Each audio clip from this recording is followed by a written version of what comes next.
အားလုံးပဲမင်္ဂလာပါ MMBA Master Management and Business Academy ကနေကြိုဆိုလိုက်ပါတယ် MMBA ကနေဖွင့်လှစ်သွားမယ်သင်တန်းကြီးအခမဲ့ HR Management သင်တန်းနဲ့မိတ်ဆက်ပေးချင်ပါတယ်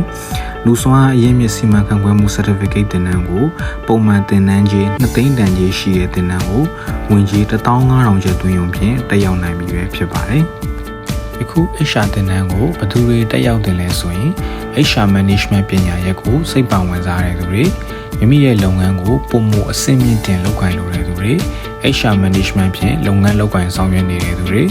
လုပ်ငန်းငယ်စတင်ဝင်ရောက်ဖို့ပြင်ဆင်နေတဲ့လူငယ်တွေတက်ရောက်တင်ပါတယ်ယခု HR သင်တန်းမှာဘာတွေသင်ပေးသွားမှာလဲဆိုရင်တော့ HRM, SHRM, Equal Employment Opportunity, Workforce Planning, Recruitment and Selection, Training and Development, Performance Management, Compensation နဲ့